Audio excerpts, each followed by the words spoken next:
repeat the lecture not once, sometimes they have to do it 20 times, you know, where the producer says, cut, start again, cut, no, cut. So you are the actor and the script writer and the director. Can we start? Yes. Fundamentally, inclusive design, which is a term that I prefer above any of the others, above universal design, above barrier-free design, emerged out of initially the fight for civil rights and legislation tied up with people with disabilities.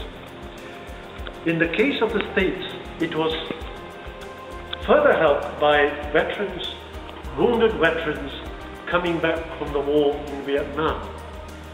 And the government, in order to help them, set aside a very large budget and set up the Veterans Administration. The Veterans Administration was able to link up with the civil rights movement, and out of which also emerged a movement for the rights of disabled people and minorities.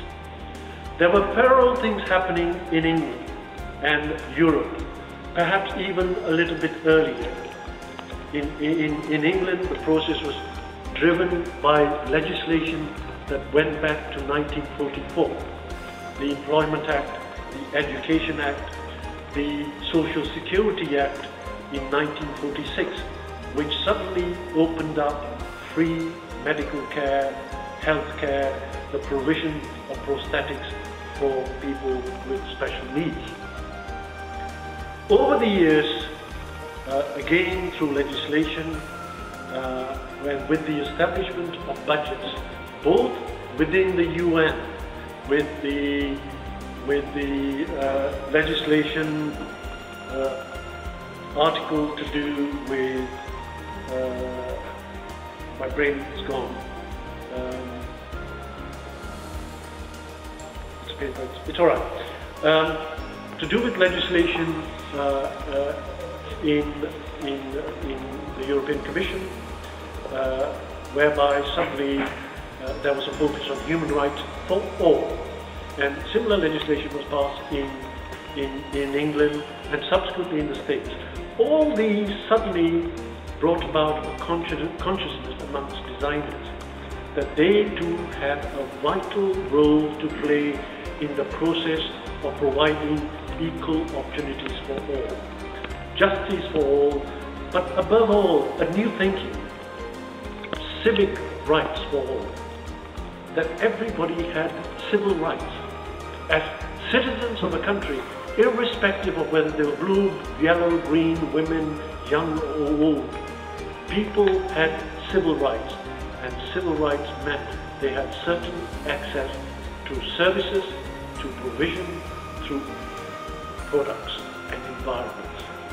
In other words, accessibility to information, to services, and to the built environment and products.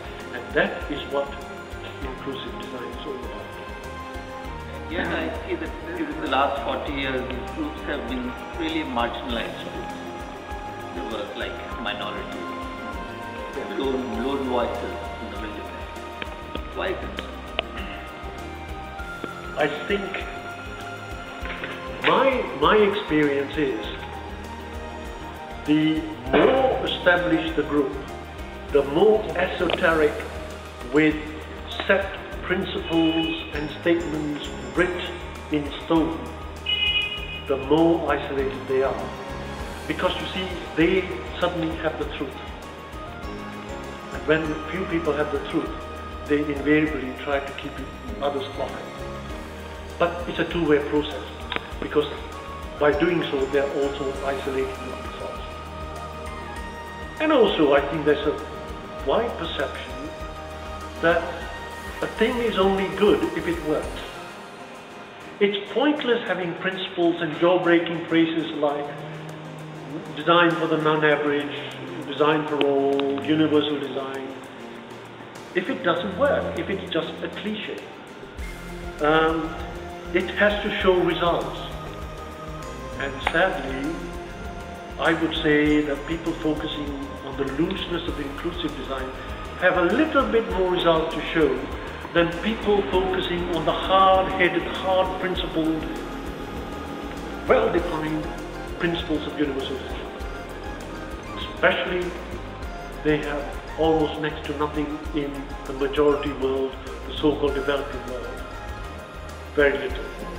And for a new form of thinking to mean anything, the proof of the pudding is out there in the field, on the ground, on the earth, touching it, with products and things and an environment that's successful. If we can't do that, then I'm afraid it's just another metaphor, another theory, another slogan that will sooner or later die, a natural death.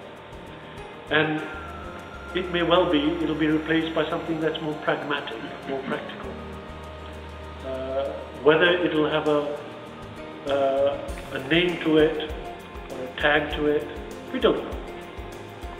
But I am naturally against sloganizing movements and fashions.